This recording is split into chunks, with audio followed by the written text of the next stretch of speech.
अस्सलाम वालेकुम मोअज़्ज़िज़ तलबा व तालिबात। मेरा नाम सैयद कमर अब्बास है। मोअज़्ज़िज़ तलबा व तालिबात, इस लेक्चर में हम फोटोसिंथेसिस के बारे में पढ़ेंगे। तो आइए चलते हैं ग्लास बोर्ड की जानिब। अस्सलाम वालेकुम मोअज़्ज़िज़ तलबा व तालिबात। आज हम पढ़ेंगे फोटोसिंथेसिस के बारे में। फोटोसिंथेसिस क्या है? ये एक ऐसा अमल है जिस अमल के दौरान पौधे अपनी खुराक बनाते हैं। पौधे अपनी खुराक बनाने के लिए अपने माहौल से पानी और कार्बन डाइऑक्साइड को जज़ब करते हैं और वो सूरज की रोशनी और क्लोरोफिल की मौजूदगी में अपनी खुराक बनाते हैं और इस अमल को फोटोसिंथेसिस कहते हैं। तो फोटोसिंथेसिस क्या है? ऐसा अमल है जिसके दौरान पौधे अपनी खुराक बनाते हैं। तो आइए इसकी तारीफ लिखें। पौधों का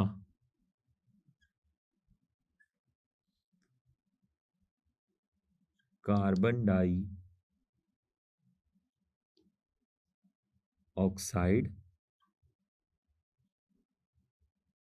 और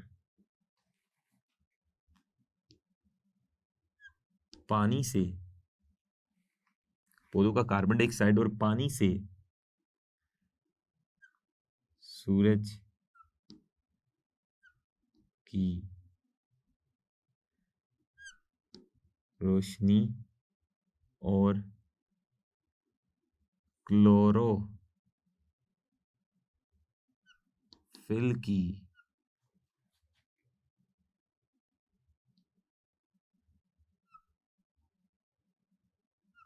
मौजूदगी में ग्लूकोज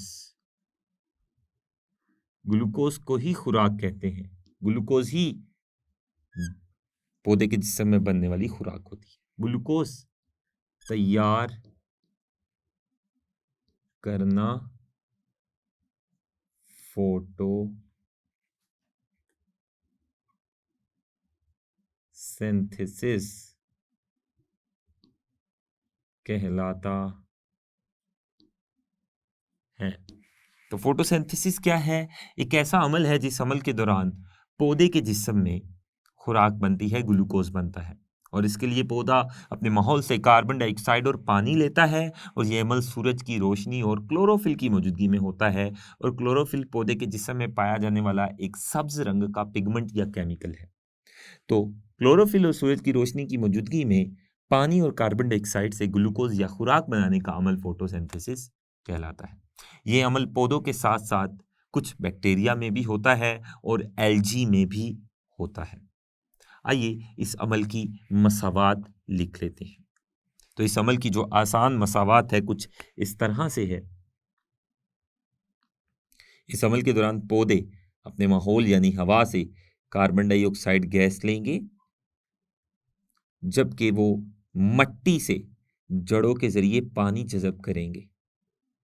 तो पौधे के जिस्म में पानी भी आ जाएगा, कार्बन डाइऑक्साइड भी आ जाएगी और ये लाइट एनर्जी, सूरज की रोशनी को लाइट एनर्जी भी कहते हैं। उसमें लाइट एनर्जी होती है। लाइट एनर्जी की मौजूदगी में ग्लूकोज बनाएंगे। ग्लूकोज का फॉर्मूला है C6H12 ऑक्सीजन 6। साथ ही ऑक्सीजन भी पैदा होगी और साथ ही पानी के मॉलिक्यूल्स भी पैदा होंगे। तो ये फोटोसिंथेसिस के अमल की एक सादा सी मसावात है, जिसमें ये कार्बन डाइऑक्साइड गैस है,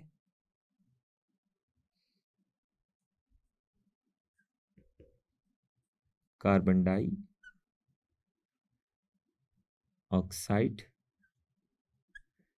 गैस, इसके अलावा ये पानी है,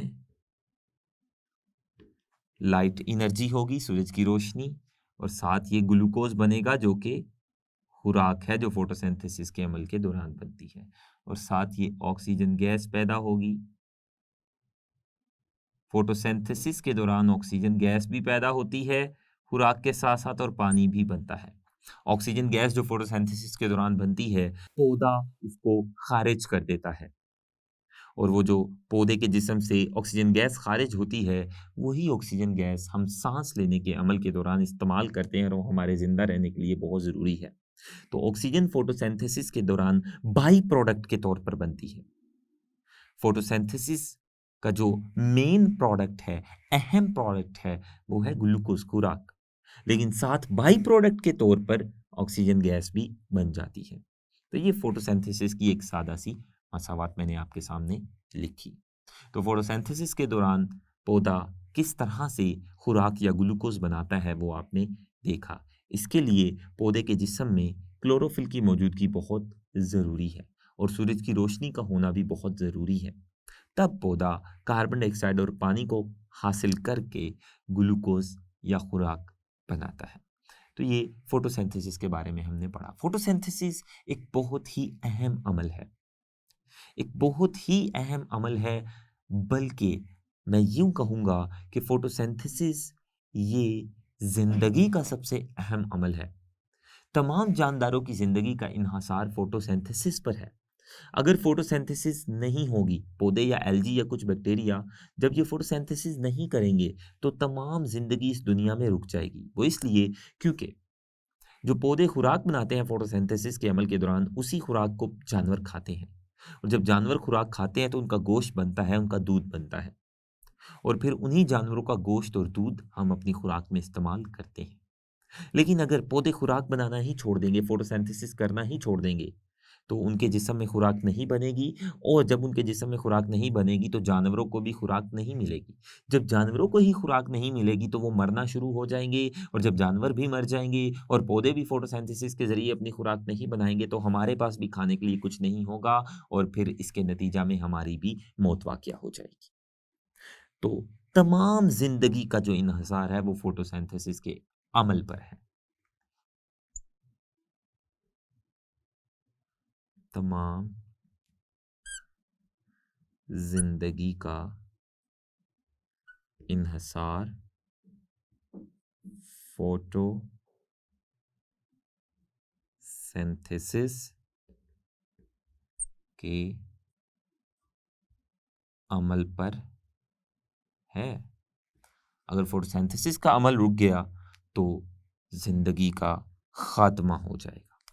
इसके साथ ही इस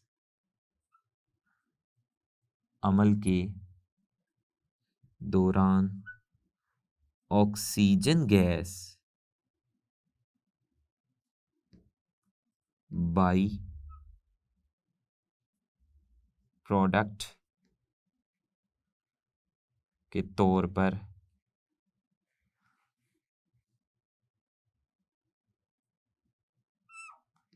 बनती है, जिसको पौधे बाहर हवा में खारिज कर देते हैं।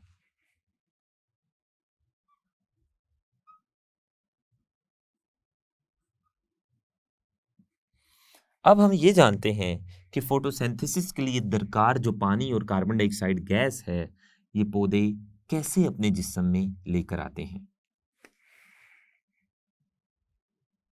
पानी और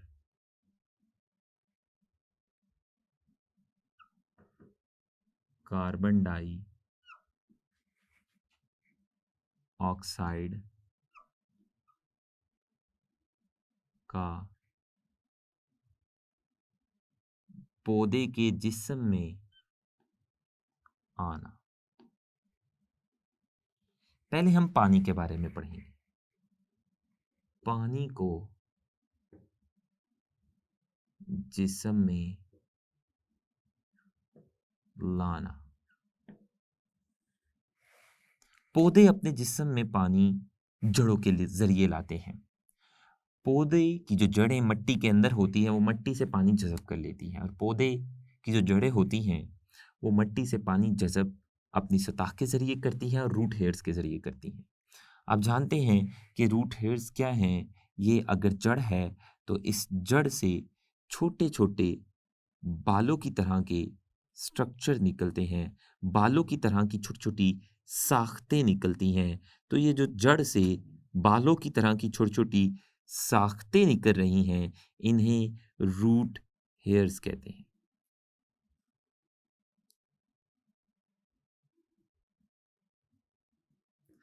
पौधा इन्हीं रूट हेयर्स के जरिए अपनी जड़ से मट्टी से पानी को जज़ब कर लेता है। तो जो मट्टी में पानी होगा वो इन रूट हेयर्स और जड़ की सतह के जरिए जड़ के अंदर दाखिल हो जाएगा। अब फोटोसिंथेसिस जड़ में नहीं होती, फोटोसिंथेसिस पौधे के पत्तों में हो रही होती है। ये अगर मैं पत्ता बनाऊं,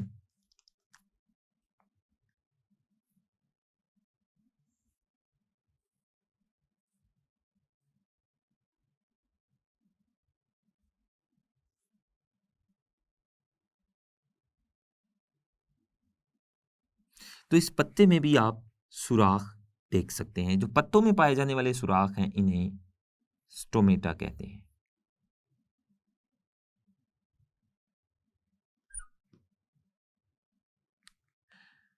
इस पत्ते के अंदर सेल्स होते हैं, उन सेल्स को मीजोफिल सेल्स कहते हैं।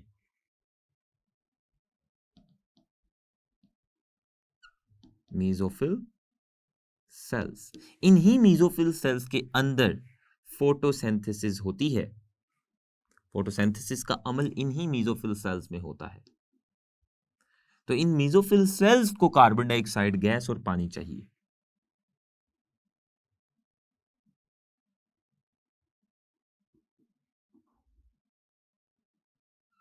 फोटोसिंथेसिस का अमल इन्हीं मीजोफिल सेल्स में वकूपजीर हो रहा होता है। तो इन मीजोफिल सेल्स में कार्बन डाइऑक्साइड और पानी कैसे आएंगे? पानी जो कि नीचे मट्टी में मौजूद होता है, उस मट्टी से पानी रूट हेयर्स और जड़ की सतह के जरिए पहले तो जड़ में दाखिल होगा। जड़ में लंबे लंबे पाइप होते हैं, लंबी लंबी जड़ के दरमियान में नालियां होती हैं, जिन्हें जाइलम के पाइप या जाइलम की नालियां कहते हैं। तो वो जड़ के दरमियान में बिल्कुल दरमियान में जो जाइलम की नालियां होंगी, पानी उन नालियों में दाखिल हो जाएगा।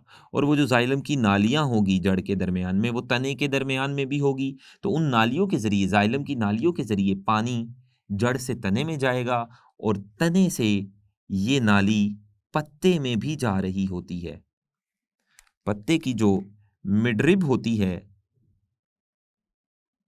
उस मिडरिब में ये जाइलम की नाली होती है। तो पानी इस नाली, ये नाली जो पत्ते की मिडरिब में, पत्ते की दरमियानी लाइन में दाखिल हो रही होती है, ये नीचे तने में भी होती है और जड़ में भी होती है। तो इस नाली को जाइलम कहते हैं। वो जो मट्टी से पानी जड़ के अंदर दाखिल हुआ था, जड़ की सतह और रूट हेयर से, वो इस नाली में आता है, और ये नाली उस पानी को जड़ से तना और तने से पत्ते में ले आती है। और पानी जब पत्ते में आ जाता है, तो वो आप पत्ते के अंदर जो पानी आया है, ये नीले रंग का, ये पत्ते के अंदर जो सेल्स थे, जिन्हें मीजोफिल सेल्स कहा था, जहां फोटोसिंथेसिस होनी थी, इन सेल्स के दरमियान आपको खाली जगहें नजर आ रही होंगी। इन खाली जगहों को एयर स्पेसिस कहते हैं। Air spaces.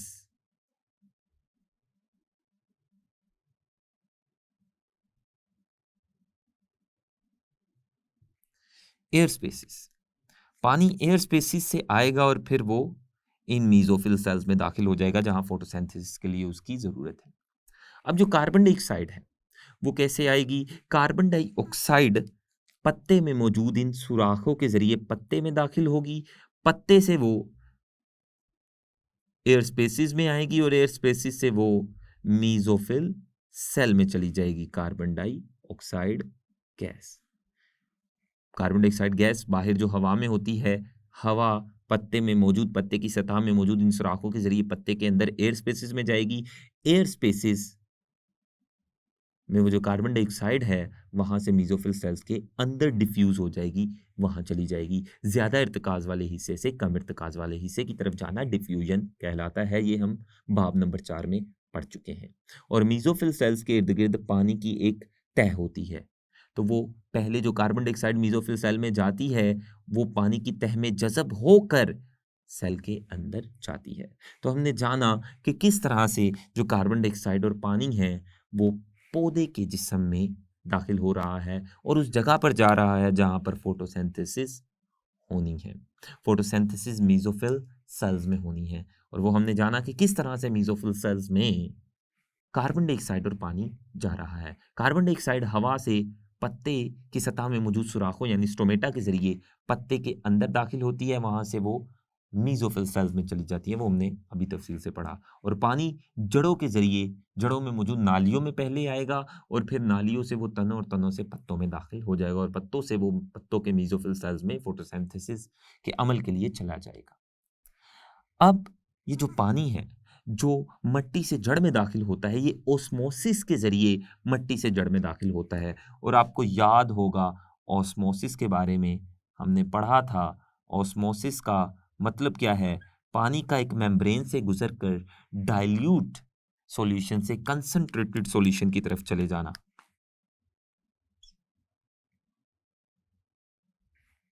पानी का मेम्ब्रेन से गुजरकर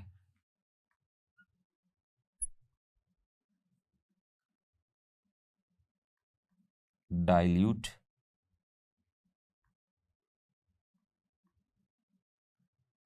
सॉल्यूशन से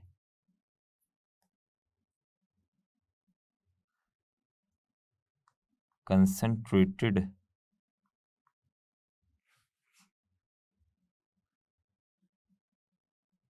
सॉल्यूशन की तरफ चले जाना ऑस्मोसिस कहलाता है। डाइल्यूट सॉल्यूशन ऐसा सॉल्यूशन होता है जिसमें पानी कम होता है। डाइल्यूट सॉल्यूशन ऐसा सॉल्यूशन होता है जिसमें पानी ज्यादा होता है। और कंसंट्रेटेड सॉल्यूशन ऐसा सॉल्यूशन होता है जिसमें पानी कम होता है।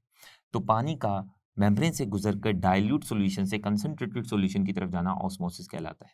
वो जो पानी मट्टी से जड़ के अंदर मौजूद नाली, जाइलम नाली में जा रहा होता है, रूट हेयर और जड़ की सतह से गुजरकर वो ऑस्मोसिस के जरिए जड़ में जाता है और फिर जड़ से वो ऊपर तने और तने से फिर वो पत्ते में आ जाता है, जहां मीजोफिल सेल्स में फोटोसिंथेसिस होनी है।